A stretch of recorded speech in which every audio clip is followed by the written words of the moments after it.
Everybody, you're about to get free energy. The green energy revolution means that you're going to get 3 hours of free electricity every day under this new solar scheme that has been announced by Chris Bowen. Now, what this is demand management. They've got a critical problem. And I explained this in the video that I did where I had the poker chips and I was explaining how the bid stack works. The problem is we have a massive oversupply of energy in the middle of the day. And this is what they use to say, oh, it's free energy. No, it's energy that we have to shed, we have to use, we have to offload. Otherwise, the grid's going to go down. That doesn't make it free. In fact, it's imposing all kinds of external costs on the operating of the system. But what they do is they shift all the costs across so that it looks like it's coal and gas that's causing those costs. Actually, it's the abundance or the oversupply, the uncontrolled oversupply of solar and wind power that is forcing those other things to run inefficiently.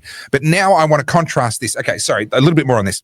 What they're doing is they're saying between, I think it's 11 a.m. and 2 p.m., you will get free power if you have a smart meter and you sign up to the program and everything else. And the energy retailers are not allowed to adjust the other prices to recoup the lost revenue.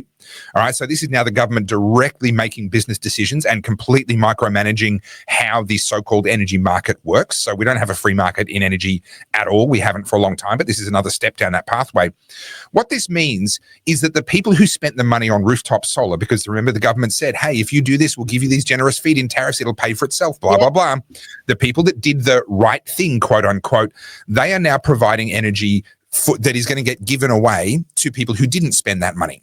This is the producers having what they produce taken from them and given away to people who are not producers. This is communism 101.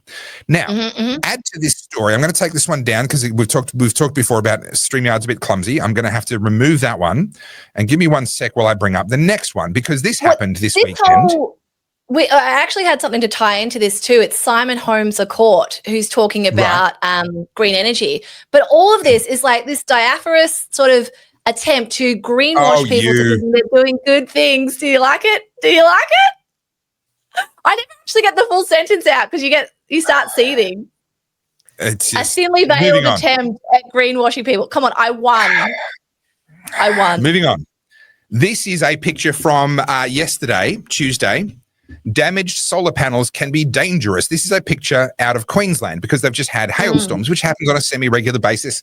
Every couple of years they have hailstorms so severe up in southeast Queensland that people get hospitalized from them. And so damaged solar panels can be dangerous. Here's what to do if wild weather has impacted yours. Well, there's some very much impacted solar panels.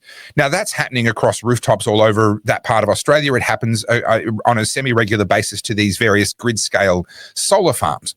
Now, the point I want to make here is that the chemicals and the heavy metals that are leaching out of those panels have no half-life. People are terrified of nuclear waste because it has a half-life that makes it dangerous for thousands of years.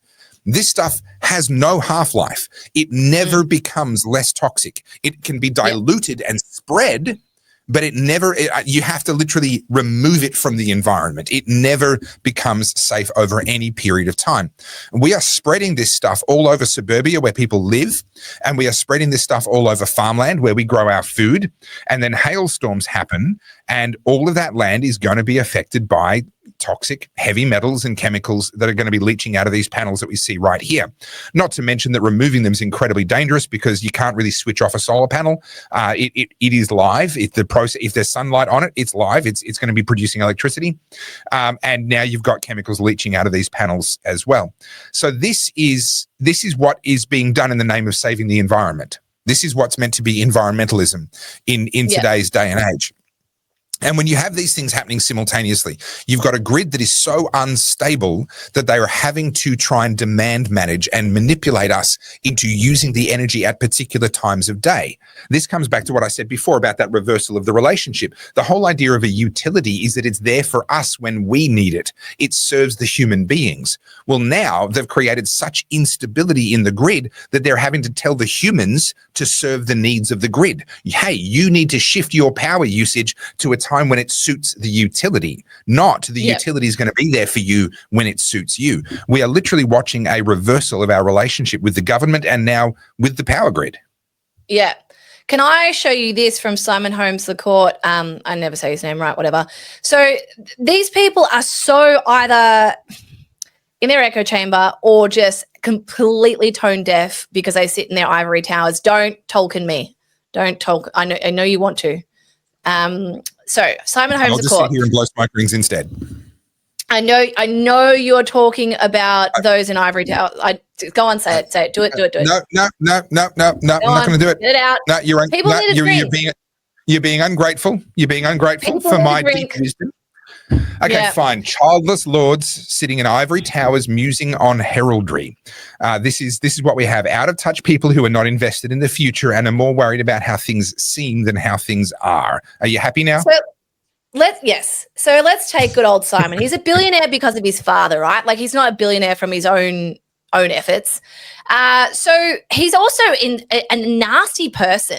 Nothing about him seems likable. I really do not like people who behave like this. Anyway, he's posted this tweet. It's a link to The Guardian where they're saying, they're talking about the story you just said about getting the 3 hours a day. And he says, add a home battery and an EV and most households would never need to pay a petrol bill ever again, which on its surface makes sense. Yeah, if you don't have a petrol car, you probably won't have to pay petrol. But most Australians don't have what would it be for me just to right now go on out and do exactly what he said, to go and buy 14, 15, 16 solar panels and install them, plus a battery, plus get rid of my petrol car, which, by the way, I own outright and runs like a dream, to go and buy an EV. I'm going to say somewhere around the 100K, somewhere there, right? Yeah. So I need to pay 100K to start saving money on not paying petrol. Now, on top of that, those solar panels only work when there's sun. When it's overcast, you're getting a lot less things. So I still am going to have access to the grid. I know he wasn't talking about the grid, but during winter, when it's dark and it's cold, I still need to run my heating. I'm still going to be using the grid. Anyway, go. Sorry, go. And I would like to know, hang on. No, I need to remove that one. There we go. I would like to know how much power is coming out of these solar panels right now. Because even after you spent all that money, it's very, very vulnerable. Well, it's vulnerable. So, I mean, that's an extreme case, right? But like solar panels actually expire. I think they only last 10 to 15 years, right? Certainly some of the cheaper ones, and they need to be replaced and they end up in landfill and you have to replace the solar panels. So let's just think about this, because this is how most people think about finance. Oh, it's cheaper today. Yeah, but how much are you spending long term, right? So let's just say, I'm using very round figures. I don't know what the actual cost is, but let's say $100,000. $100,000 just to get set up like Simon Holmes a Court. Now that to him is probably his daily allowance. I don't know how he spends his money. But for me, that's my annual wage, right? I need to spend that so I can save petrol money. So I need to buy a whole new car. I need to put the panels on the roof. I need to get them installed and I need to get a battery and then hope to God that I always get sunny days and I have enough residual power in my battery. This is how out of touch these people are. So $100,000, let's say I also have to own. I can't rent and do the solar thing. So that you can't get a personal loan for $100,000. That has to be borrowed on against your mortgage or so not only that, you're taking out a loan to do this thing and then you're paying back to the bank for the loan to not have the petrol. This is crazy. Most people can't afford this. But Simon Holmes a Court, a billionaire who has interests and assets in the green energy sector, is like, everyone, it's like, it's so easy. Why aren't you doing it? So easy. And then you add to that the opportunity cost of what could and should have been done with the money that's now being spent to replace what we already have. This is the green grid is the ultimate example of the broken windows fallacy. So there's an economic fallacy that says even a broken window creates economic stimulus, right? So if someone runs around and smashes all the windows, well, now you the glazier is getting paid to install new windows.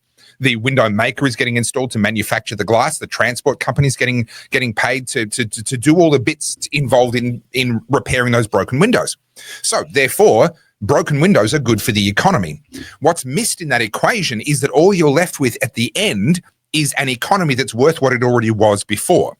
So money's changed hands, but you're just back in the same condition you were to begin with, which is you've got windows. Replacing a perfectly functional fossil fuel based grid with a, let's assume, and I'm being very generous here, a functional renewables grid, which it's anything but functional, but let's just say replacing one with the other at stupendous cost all it does is leave us back where we were to start with. We have not added value to the economy. We've created economic activity, but we've not actually created anything of any increased value for our kids. Telling people, stop using the perfectly good petrol car you have right now and replace it with an electric car. Well, you've lost all the value that was in the petrol car. That becomes a stranded asset. So even and the opportunity cost of what else could have been done with the money, because you already had a perfectly good car, the money that went into another perfectly good car could have gone into other things that would have added value to our society. And this really, really matters on a generational scale. I've said it before, I'll say it again. The economy is essentially what each of us produces on average minus what each of us consumes on average, right? And if we're producing more than we consume, the world gets richer and we leave more to our kids as a generation. And if we're consuming more than we produce, we leave less to our kids. Spending all of our time replacing perfectly good things with other perfectly good things that don't do anything really substantially better is wasted opportunity to have created things that could have been a generational asset that we could have passed on to our kids. Even worse, taking on stupendous amounts of debt to then fund the economic activity to not make the world better, to just replace a working thing with another working thing. Now we're passing the debt on to our kids. We are actively making our kids poorer by spending our time and energy investing into something that is no better than what we already had. Oh, hi, you're still here. I just assumed everyone had left because Carly always falls asleep. Let's be honest. Oh, is that just me? I fall asleep because Carly... I don't know. Anyway, you're still here. So, did you just hit the... Carly, did you just reach... Seriously? Can you not leave well enough alone? No, I must infiltrate every part of your life. Back to me. Please like, please comment, please subscribe, because I suffer through Carly twice a week for you. I drive hours from where I live down to Melbourne to be tortured by Carly every week, and I do it for you because I love you so much. So please help me out. Just like, comment, subscribe, share the show, make sure that everyone else can join in the fun, and show up next week for like more oddcasty goodness. And if you really, really want to help me, then you can buy me a coffee via that little QR code there. You'll be supporting the show and helping me to tolerate Carly.